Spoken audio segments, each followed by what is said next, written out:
Abra sua Bíblia comigo em Isaías capítulo 28. Isaías capítulo 28.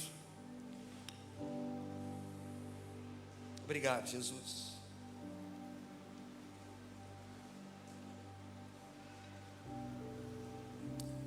Isaías capítulo 28. O pessoal da manhã é comportado, né? A gente consegue pregar tudo, falar tudo.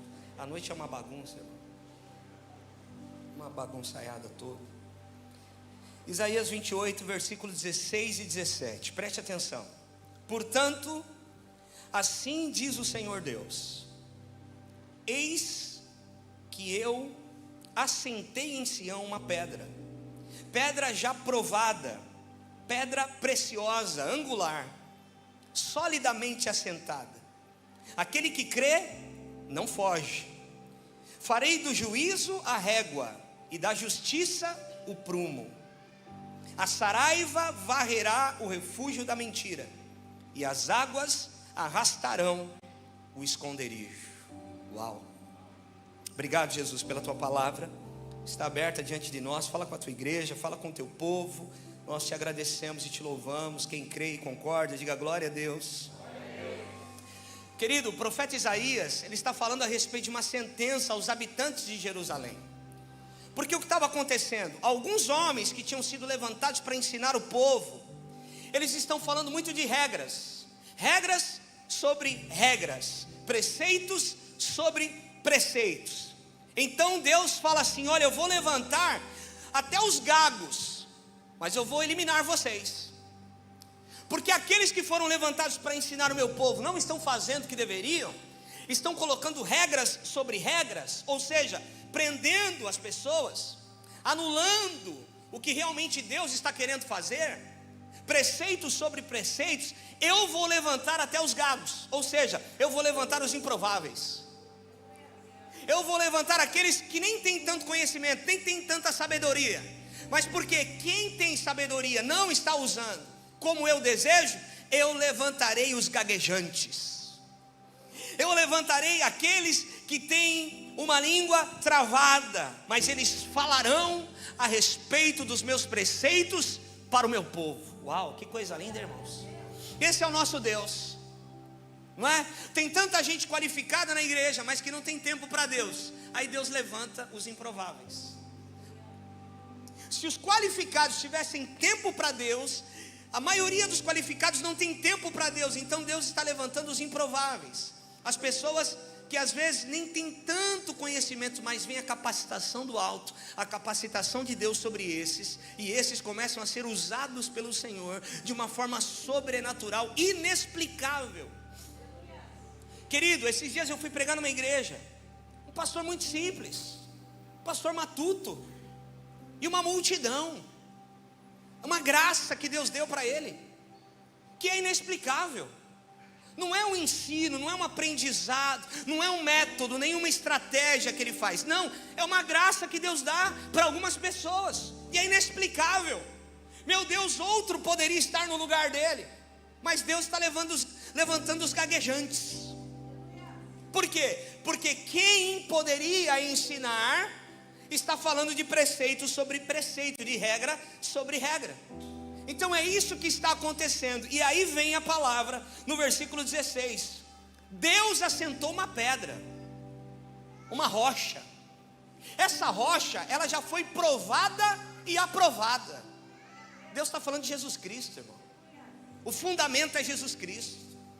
Tudo que será construído no reino de Deus é acima da pedra angular, da cornerstone, da pedra de esquina, que foi colocada pelo Senhor, pelo próprio Deus. E é por isso que está dizendo: ele é a pedra provada, pedra preciosa, angular, solidamente assentada. E aquele que crê não foge, ou seja, aquele que acredita em Jesus não vai mais viver em fuga. Aquele que acredita em Jesus, que Jesus é o fundamento que sustenta a sua vida e sustenta todas as coisas, essa pessoa não vai mais viver fugindo. Ah, eu vou mudar de cidade porque o negócio aqui está estreito. Na verdade, está fugindo de uma situação. Quantas vezes a gente não pensou em fugir? Pessoas que não estão sendo enviadas estão fugindo de uma situação. Pessoas que estão mudando, estão transicionando, estão pensando em viver algumas coisas, não porque é propósito de Deus, mas porque estão fugindo de uma situação. Eu quero dizer para você que você não é fugitivo, você é filho. E filho não precisa fugir. Você tem pai, e pai, o teu pai te protege, o teu pai te sustenta. O que precisamos de homens e mulheres que entendam que precisam parar de fugir para serem tratados por Deus, e para isso nós precisamos aceitar o processo do tratamento, o processo que Deus tem para nós. As pessoas às vezes têm problema numa área e elas querem sair daquele contexto, porque se sair daquele contexto, talvez a pessoa vai ter chance. Não é só isso, irmãos. Se a pessoa não for curada, ela pode mudar para qualquer lugar. Ela vai achar, o drogado muda de cidade, ele vai achar a biqueira na outra cidade lá. Porque o diabo é especialista em colocar a porta aberta, escancarada na frente dos nossos problemas, das nossas tentações, das nossas situações, dos nossos pecados. O diabo é especialista em abrir a porta e falar: ó, aqui tem para você, ó. Porque ele sabe a nossa fraqueza. E do contrário, a Bíblia diz que o poder de Deus se aperfeiçoa na fraqueza. Então, ao invés de eu fugir, mas apresentar a minha fraqueza diante de Deus, Ele me aperfeiçoará, Ele me curará, e eu não cairei mais naquilo, porque eu não sou fugitivo, eu sou filho, e eu tenho um pai que sabe tratar o filho que tem. Aleluia! Agora, olha só que coisa interessante, irmãos. A igreja, ela não tem um lugar para voltar. Nós não temos um lugar para voltar. Nós temos um Deus que está caminhando com a gente em uma jornada de fé. Então você não tem um lugar para voltar. Ah, quando eu voltar. Ah, quando aquilo voltar a acontecer. A igreja não tem um lugar para voltar. A igreja tem um lugar para ir. A igreja tem um lugar para avançar. Nós vamos avançar. A igreja sempre vai avançar. A igreja nunca vai recuar. A igreja nunca vai. Você não faz parte de uma igreja que recua. Você não faz parte de uma igreja que foge. Você não faz parte de uma igreja que titubeia. Você faz parte de uma igreja que avança, porque essa igreja é a igreja de Jesus Cristo. Então, se existem alguns temores, e a gente acabou de cantar aqui, me tira o medo, Senhor. O medo. Porque se existem alguns temores no nosso coração que estão fazendo, impedindo a gente de viver as promessas de Deus, isso tem que cair por terra. E talvez essa palavra está vindo sobre as nossas vidas, sobre o nosso coração, para que a gente pare de temer algumas coisas. Pare de se preocupar com algumas coisas. O que de fato nós precisamos fazer é colocar algumas coisas nas mãos do Senhor. Então, eu não tenho trabalhado para um governo, eu tenho trabalhado para um reino. Você não trabalha para um governo, você trabalha para o reino de Deus. Você pode falar isso para quem está do seu lado? Você trabalha para o reino de Deus.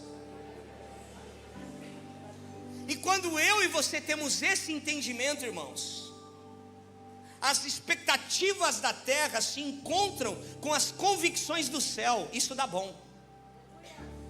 Quando as nossas expectativas estão em Deus, as convicções dos céus alcançam a terra.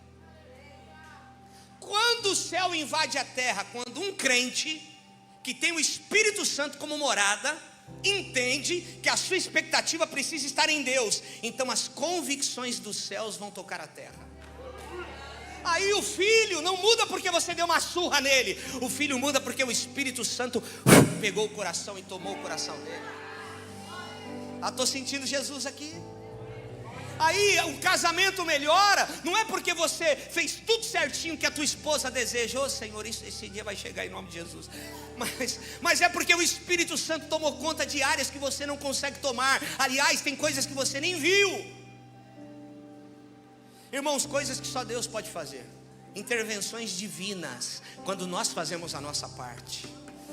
intervenções dos céus, quando nós nos dedicamos ao Senhor, está na hora de nós tomarmos uma posição, entregarmos algumas coisas para o Senhor e pararmos de fugir, porque enquanto a gente foge, nada é resolvido. Enquanto a gente foge, nada começa, o processo de cura não começa. Então nós precisamos desenvolver o nosso sacerdócio, irmãos. Não é só quem está falando no microfone aqui que é sacerdote. Você é sacerdote, você é sacerdotisa. Todos nós, o reino de Deus é um reino de sacerdotes. E você foi levantado na tua casa, no teu contexto, no teu métier, como um sacerdote. É alguém que carrega um poder. Eu fui pregar sexta-feira numa conferência de adolescentes. Eu fiquei impactado, mais de 800 adolescentes. Sexta-feira à noite, irmãos. E eu falei, eu assisti o último Shazam. O filme Shazam. É um monte de órfão, tudo criança, adolescente, que aí o cara deu um poder lá, e aí os outros também receberam. Mas eles moram numa casa onde um casal está cuidando deles. O juiz entregou essas crianças para esse casal, tudo órfão, mais alguns heróis que vêm de orfandade, olha só. E quando eles gritam Shazam, eles viram heróis. Irmãos, esse sou eu e você. Só que a gente não grita Shazam, a gente grita Jesus. Em nome de Jesus. Em nome de Jesus você tem poder. Em nome de Jesus você realiza algumas coisas que você não poderia realizar. É verdade.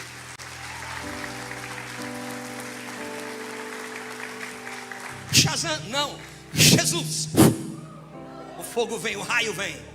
O raio vem. E eu estava explicando isso para eles. Irmãos, Deus nos deu um poder que está em nós, e nós precisamos manifestar esse poder. O poder é dunamis, o manifestar é ergon. Tem gente que tem o dunamis, mas não tem o ergon. Por quê? Não põe para fora, não manifesta o poder de Deus. Esse poder que você recebeu precisa tocar outras pessoas. Esse poder que nós recebemos, é por isso que nós precisamos desenvolver o nosso sacerdócio. E o sacerdócio não é desenvolvido em público, o sacerdócio é desenvolvido no secreto.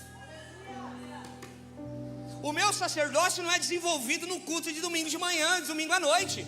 O meu sacerdócio é desenvolvido em casa, na mesa, na comunhão, na oração, em família. É quando ninguém está vendo, mas Jesus está vendo. O teu sacerdócio não é desenvolvido em público, o seu sacerdócio é desenvolvido em secreto. É por isso que o secreto que sustenta o aparente. O que sustenta esse mezanino? Às vezes está tudo lotado a igreja e o povo aí de baixo fica com medo, né? Ai, que barulho. O celular caiu lá em cima e fez barulho. Mas aqui, lá em cima é mais seguro do que o chão aqui, irmãos. Lá é mais de 250, 300 quilos por metro quadrado. Eu acho que é mais seguro do que o chão aqui, o mezanino. Mas por quê? Porque foi feita uma fundação aqui. Tem um engenheiro que está aqui hoje na igreja que falou, tem que ser um negócio assim, ó. O negócio tem que ser, eu falei, mas meu Deus, dá para erguer um prédio de 30 andares com essa fundação. Não, tem que ser segura a igreja, glória a Deus, aleluia. E a gente fez a fundação certinho. Então é o que não vê, o que não se vê que sustenta o que vê. Ah não, eu preciso de 45 canelas aqui comigo nessa manhã.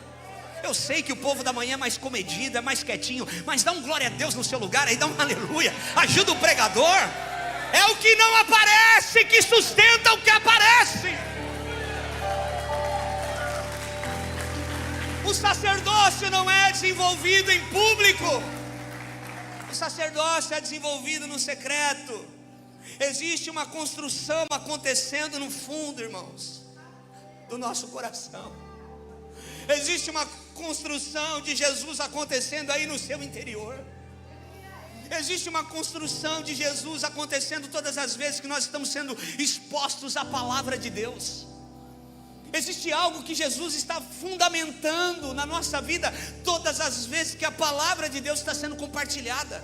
Porque só a palavra de Deus, que é o próprio Jesus, que é a rocha, que é a fundação que foi posta. Isaías já profetizava Deus colocou uma pedra. E tudo vai subir através dessa pedra. Tudo será sustentado através dessa rocha, que é Jesus. Quantas coisas eu e você não erguemos, que não tinha Jesus como fundamento e caíram? Quantas coisas você construiu, que Jesus não era a fundação disso, e desabaram? Várias coisas eu construí assim. Nenhuma delas ficou de pé. Olha para mim, nenhuma delas, nenhuma. Agora, todas as coisas que eu construí, Jesus sendo o fundamento. Porque, irmãos, você vai construir, tem mentira, o fundamento não aceita. Aí você tem que construir certo. Então tudo que você constrói com o fundamento que é Jesus é firme, é seguro. Vem o vento, vem a tempestade. Abra sua Bíblia comigo em Mateus capítulo 7. Mateus capítulo 7, versículo 24.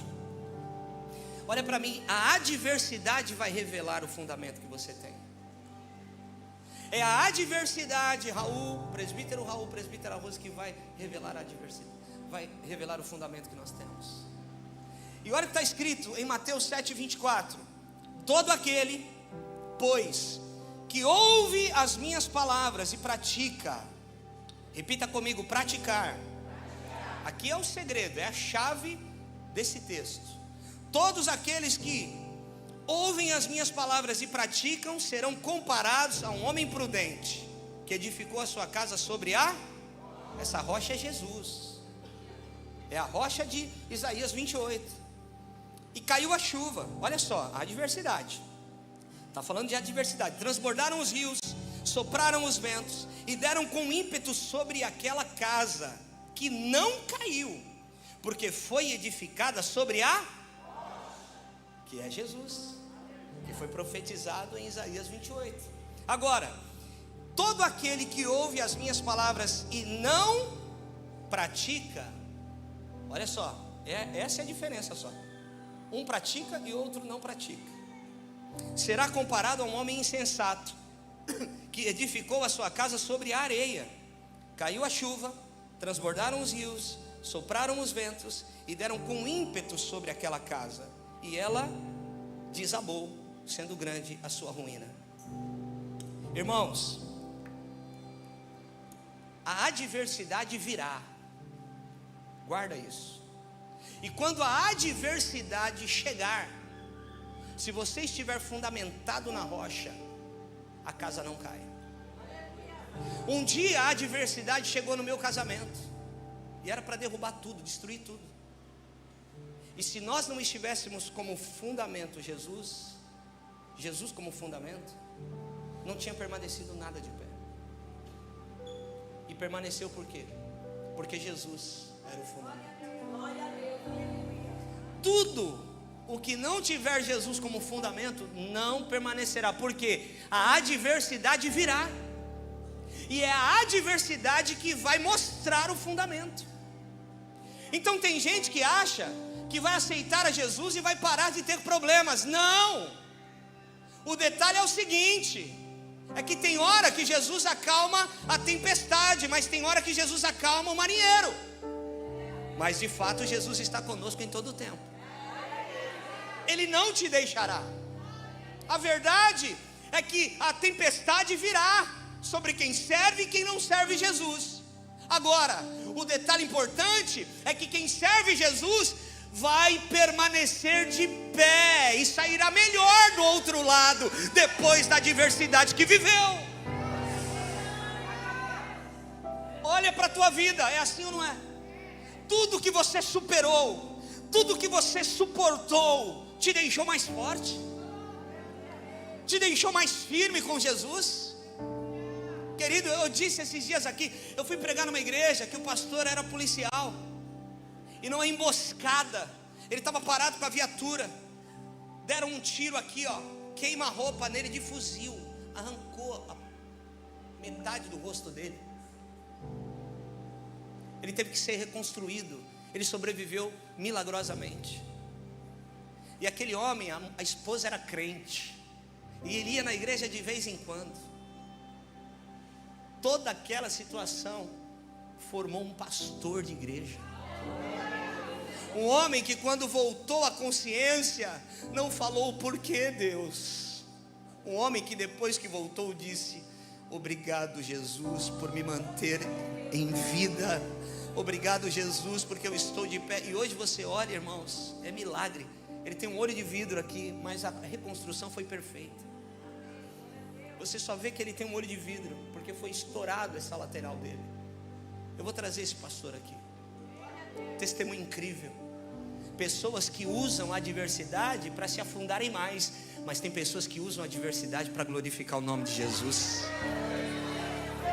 Tem gente que usa a adversidade para desculpa, é por isso que eu estou assim. Mas tem gente que usa a adversidade para falar: agora vai, agora eu aprendi, agora eu entendi, agora eu estou mais forte, agora estou mais firme.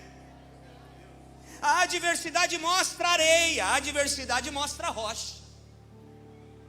Deus colocou um fundamento, irmãos. Então preste atenção. Esses dias eu fiz um aconselhamento, um tempo atrás, onde eu falava para a pessoa, e eu tive que falar para essa pessoa: você é alguém que é raso. Você é raso. Não parece que você acredita em Jesus. Não parece que você está na igreja há tanto tempo. Tem coisas que você fala, tem coisas que você tem falado, que não parece que é alguém que está fundamentado em Jesus. Porque, irmãos, nós vamos chorar juntos, nós vamos compartilhar problemas juntos. Mas tem pessoas que estão há tanto tempo na igreja, e às vezes o feedback é de alguém que nunca conheceu Jesus. Os problemas vão acontecer, mas espera aí, qual é o meu entendimento em relação a tudo que está acontecendo? Talvez você não seja o coitadinho, talvez você tenha sido o problema, e Deus quer te trazer para o lado da solução. Na verdade, Jesus já tem falado para você: você não é mais o problema, você é a solução. Você não é mais o problema, você é a solução. Para de ficar parado nessa situação, travado nisso, lamentando isso. Não tem gente, irmãos, que você está conversando com a pessoa de um assunto aleatório, e de repente a pessoa traz a situação lá de trás. Não olha para o lado, pelo amor de Deus, olha para mim. Meu Deus, mas o que tem a ver? Não superou ainda, está parado nisso. E as palavras que Deus liberou, e as orações que recebeu, e todas as vezes que veio aqui à frente, meu Deus, fala para quem está: irmão, não para nisso não. Está na hora de olhar para frente. Você não tem um lugar para voltar, você tem um lugar para avançar. Não vou repetir, você precisa pegar o que eu estou falando. A igreja não tem um lugar para voltar, a igreja tem um lugar para avançar. Para de voltar nisso toda hora. Para de falar dessa situação toda hora. Supera isso. O diabo não tem nada para usar contra você. O diabo só tem aquilo que sai da tua boca. Declarações são assinaturas no reino espiritual. E toda vez que você declarar: eu não consigo, porque da outra vez, não, olha só, eu estou assim porque aquilo aconteceu. Em nome de Jesus está quebrado, você é nova criatura. Jesus entrou na tua vida. Jesus tem gerado algo novo em você e em mim, irmãos. Porque a palavra faz isso. A palavra gera algo precioso em nós. Por isso que se alguém fala, fale de acordo com a palavra. Porque o nosso fundamento é rocha. Então o que eu falo tem que ser de acordo com a palavra. Não adianta, às vezes tem gente que fala que é cristã, fala que é evangélico, fala que vai para a igreja, mas o discurso não é aquele. 1 Pedro 4,11 diz: se alguém fala, fale de acordo com os oráculos de Deus.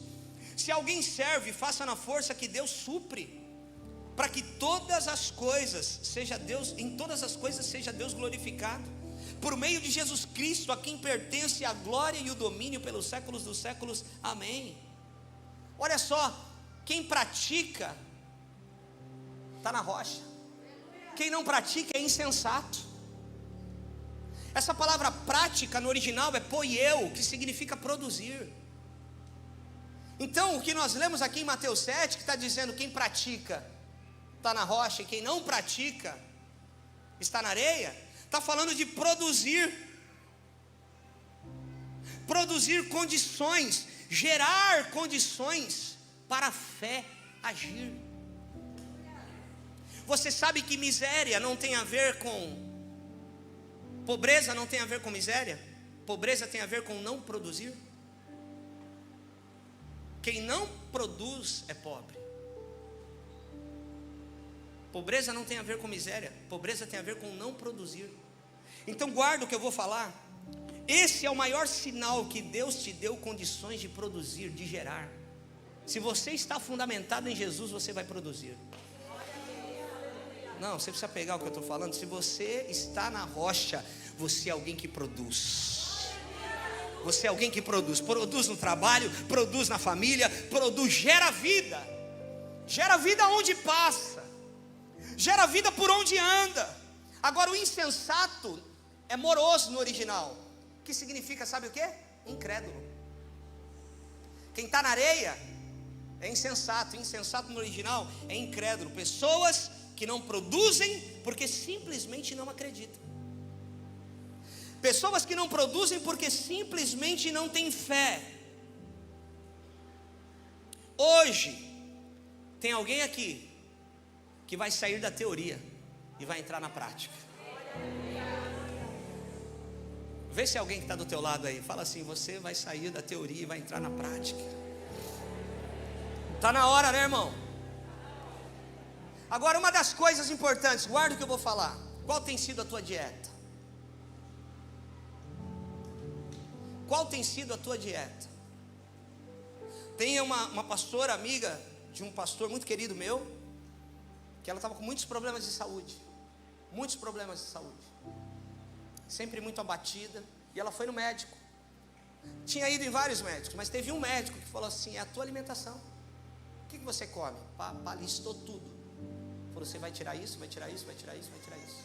Irmão, a mulher parece que ressuscitou. Qual tem sido a tua dieta? Dependendo do que você come, vai refletir a sua vida. Isso no físico e no espiritual.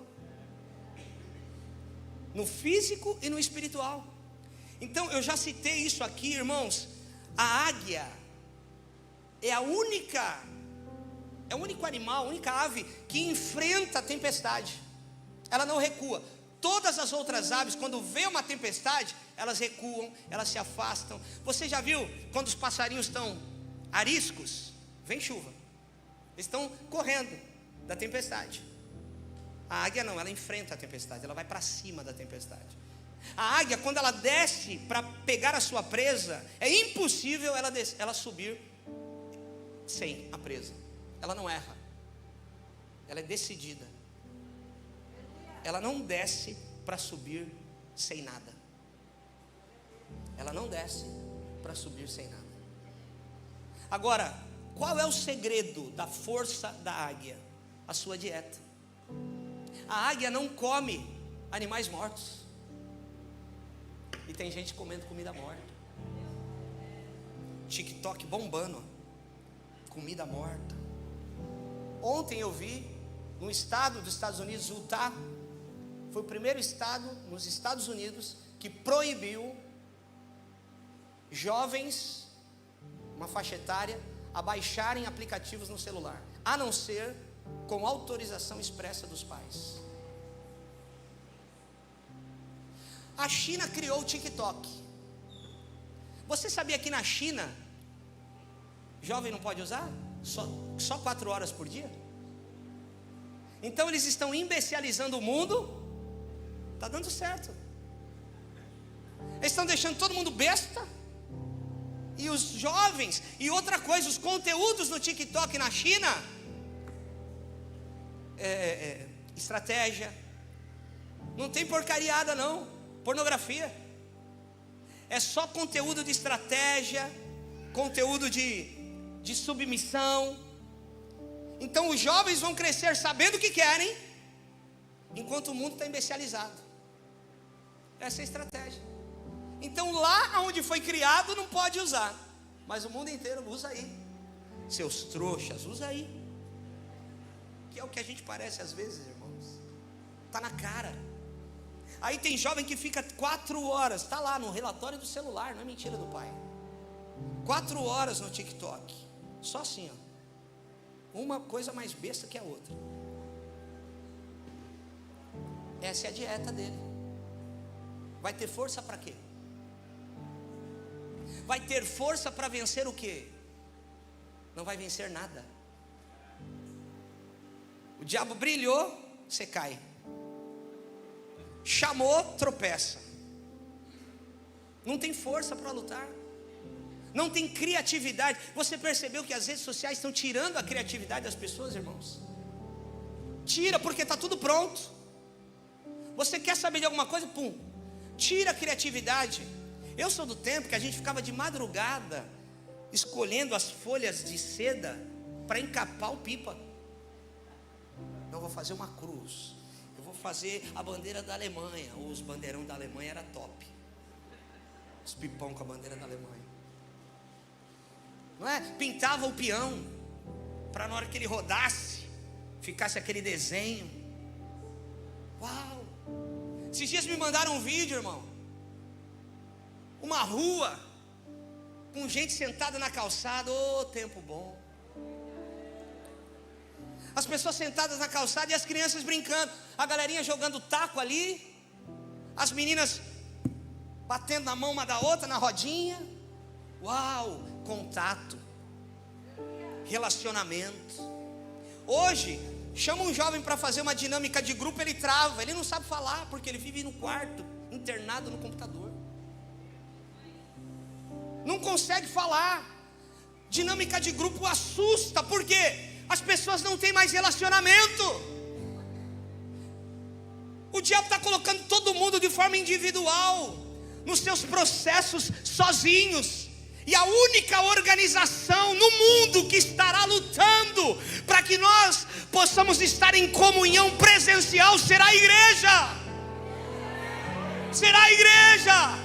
Enquanto todo mundo está nos seus cantos, nos seus quartos, nos seus cômodos, afogados nas suas mágoas e nos seus traumas, tem uma organização lutando para que as pessoas não morram sozinhas, para que as pessoas estejam em comunhão. A igreja de Jesus Cristo.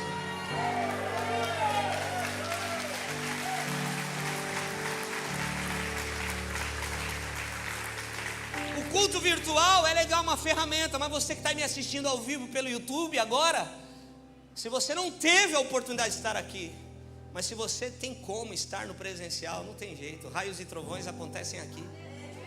Nada substitui o presencial. No reino de Deus você não passa virtualmente, no reino de Deus você só passa de ano presencialmente. É toque, é imposição de mãos, é ósculo santo, é abraço. Às vezes a palavra veio, tudo bem, mas de repente alguém te abraça no final do culto. Era aquilo que você precisava, porque abraços falam. Todos que andavam juntos, que se convertiam, andavam na comunhão no templo, no partir do pão, em todas as suas casas, e atendiam as suas necessidades. Quem é cristão anda junto. Qual era a condição? Preguei 2 domingos atrás aqui. A condição para levantar o substituto de Judas, Matias, tinha que estar junto. Não tinha que ser o mais esperto, o que tinha mais dinheiro, o que era mais forte, o que era mais fundamentado na teologia. Não, só tinha que andar junto. Tem que estar junto. Põe a mão em quem está do teu lado e fala assim: cristianismo é junto.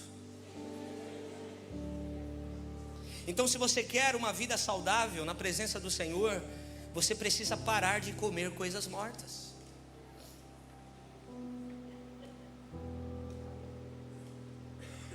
Essa consagração, jejum, irmãos, não existe jejum de Facebook, não existe jejum de série. Você pode incluir nesse jejum, porque jejum é abstenção de alimento. Mas aproveita esses 21 dias de Daniel e fala: quer saber, eu vou sair das redes sociais também 21 dias. Aproveita esse tempo de consagração e fala assim: peraí, o que é coisa morta que eu estou tendo contato? Me falaram de uma série, fui assistir a série, irmãos. Pô, legal, o primeiro capítulo incrível. O segundo, nossa, esquentou. O terceiro, bagunçou tudo. Porque querem enfiar goela abaixo da gente uma ideologia. que fere as escrituras sagradas, e aí não dá. Não dá para engolir, irmão. Estão forçando a barra. E vai dar um colapso, porque o dragão vai engolir o rabo já já. Vai dar um colapso, porque não é isso. Existe uma fagulha divina em todos os seres vivos.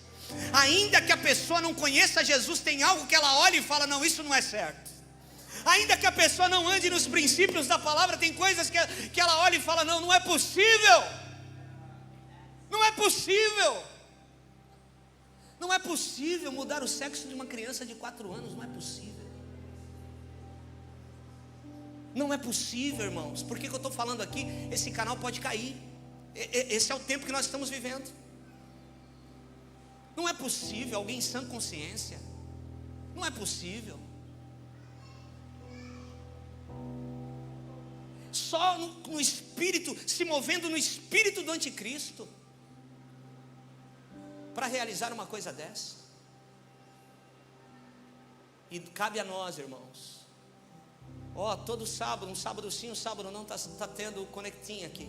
Levanta a mão, Douglas e Luana. São os líderes dos adolescentes da igreja. Você que é pai e tem filho adolescente, em nome de Jesus Cristo, traz o seu filho para a igreja. Faz tudo o que você puder fazer. Eu tenho 3 filhos, um já casou, a outra está bem, está estudando e é crente. O de 15 eu tive que tirar o celular dele, porque o celular estava devorando a mente dele. Não tem mais relacionamento, não tem papo, não tem, puxa papo, não volta, não tem o retorno. Espera aí, vamos fazer tudo o que estiver ao nosso alcance, mas eu não vou perder filho meu.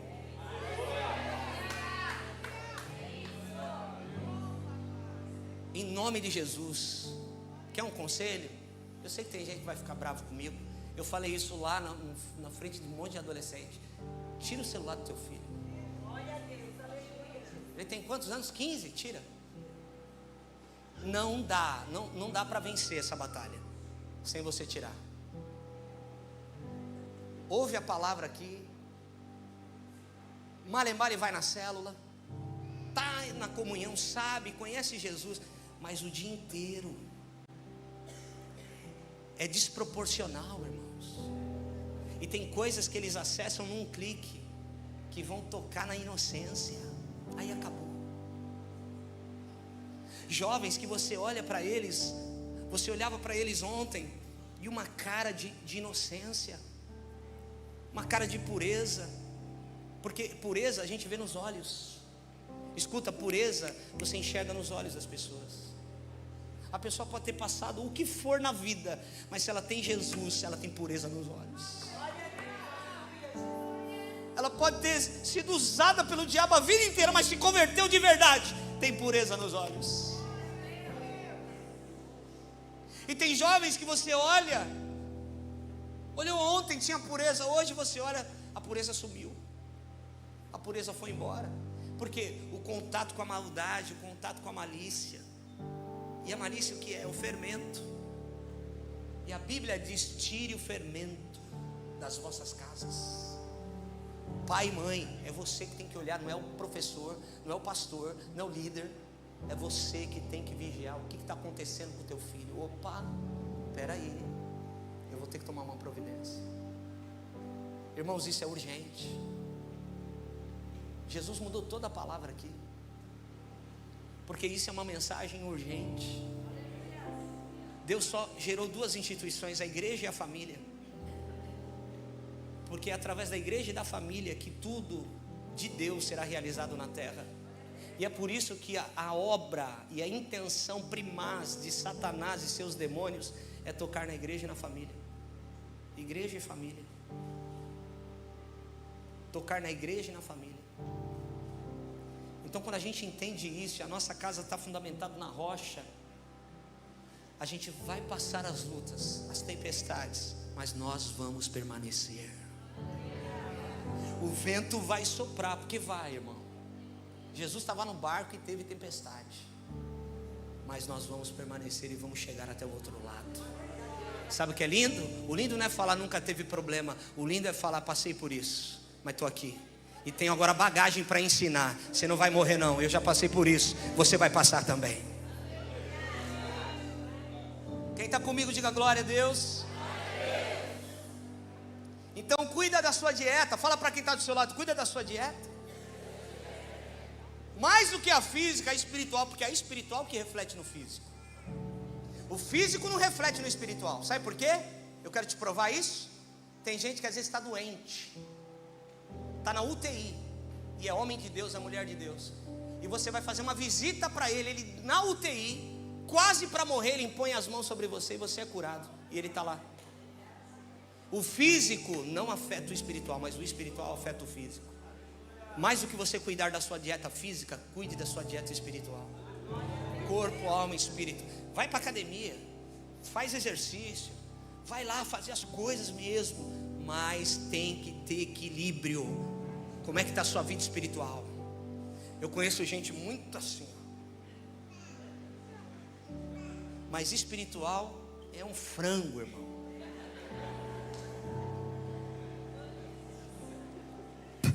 É um frango. Então não adianta, equilibra. É forte fisicamente, seja forte espiritualmente. Todos os recursos tem aí. Você não vai para a academia e os aparelhos estão lá. Você vem para a igreja e os aparelhos estão aqui. Pega aí, irmão. Ei! E você não fica forte dando risada não. Você fica forte suando. É ou não é? Você fica forte. Caramba, dói tudo. É assim que a gente cresce. Crescer dói. No mundo espiritual é a mesma coisa. Crescer dói. Então vem a tempestade, bate forte. Tá doendo, mas eu estou na rocha. Eu não caio, eu não vou sucumbir. Eu vou ficar mais forte e vou glorificar o Senhor. Ei! Jesus se manifestou para destruir as obras do diabo. 1 João capítulo 3 versículo 8, a parte B. Para isso se manifestou o Filho de Deus. Por que o Filho de Deus se manifestou na nossa vida? Para destruir as obras do diabo na nossa vida, para que a gente seja livre. Quantos de nós não éramos presos em vícios, presos em tantas coisas, e Jesus nos libertou. Não volte para o lugar de onde Deus te tirou. Deus sabe e conhece você. Deus te deu autoridade. Deus deu autoridade para os filhos. Deus deu autoridade para a igreja. Então, se falamos sérios, se estamos falando sério em estar com Cristo, vamos olhar para cima. Vamos olhar para Ele. Se estamos falando sério que queremos uma vida espiritual, vamos olhar para o alto. Para de olhar para baixo. Se estamos falando sério que existe um Deus que muda e transforma a nossa vida e tem guardado a nossa casa, Colossenses 3:1 diz: então, pega essa palavra para nós. Então, se vocês estão falando sério sobre viver uma nova vida de ressurreição com Cristo, ajam de acordo com ela. Busquem as coisas norteadas por Cristo. Não fiquem se arrastando por aí, cabisbaixos, absorvidos com o que está à frente de vocês. Olhem para cima. Uau, que tradução, hein? Não fiquem absorvidos com aquilo que está acontecendo. Olha para o alto, enxergue Jesus no meio desse problema. Não seja absorvido pelo caos, não seja absorvido pela perda, não seja absorvido pelo dano. Olhe para Jesus, Ele está aí. E segue dizendo: olhem para cima e observem o que acontece ao redor de Cristo. E é por aí que devem seguir. Vejam as coisas da perspectiva dele. A velha vida de vocês está morta. Repita comigo: a minha vida velha está morta. Fala para alguém do teu lado: a sua vida velha tem que morrer. A nova vida é real, ainda que invisível aos espectadores. Não, o cabelo dele é o mesmo, ele está andando com o mesmo carro, ele mora na mesma rua, mas aqui dentro tem um novo homem.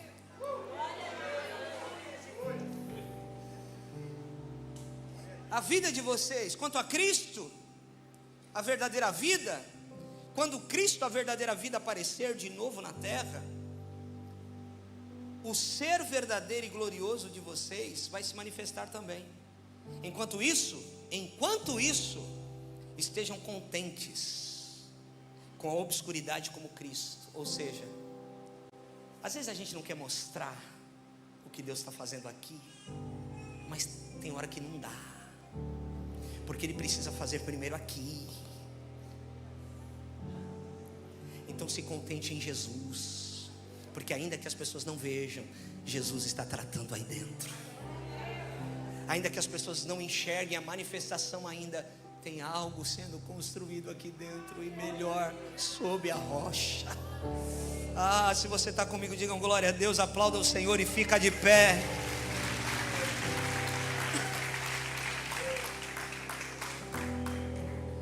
Qual é o conselho de Paulo aos Colossenses? O conselho de Paulo aos Colossenses é para que eles progridam no evangelho prático, não na teoria. Eu conheço gente, irmão, nas redes sociais que tem milhões de seguidores, mas é muita teoria e pouca prática. Não adianta a teoria. E Paulo vai falar em Colossenses 2,6: meu conselho a vocês é simples e direto: prossigam com o que receberam, e vocês receberão Cristo Jesus o Senhor. Agora vivam nele. Vocês estão profundamente enraizados, bem fundamentados nele, e conhecem o caminho da fé. Agora façam o que aprenderam. A aula acabou. A Bíblia, a mensagem, ainda que não seja uma tradução ainda, mas é interessante. A aula acabou. Deixem os livros de lado e comecem a vivê-lo, e que a vida de vocês transbordem em ações de graça. Pega na mão de quem está do teu lado, segura aí e diz assim: a aula acabou, agora é prática, agora é você. Enquanto a gente está estudando, irmãos, você pergunta para o professor e ele responde a sua dúvida. Mas no dia da prova, professor, isso aqui é assim, ele vai te responder, porque é hora do quê? É hora de você dar respostas. A aula acabou, agora é hora da prova. A aula acabou, agora é hora da prova. Você precisa fazer, você precisa responder o céu, você precisa dar respostas. Jesus nos ensinou, Jesus tem nos instruído. Obrigado, Senhor. Comece a agradecer a Deus aí no teu lugar. Comece a agradecer a Deus aí no teu lugar. Oh, oh, aleluia. Tempestade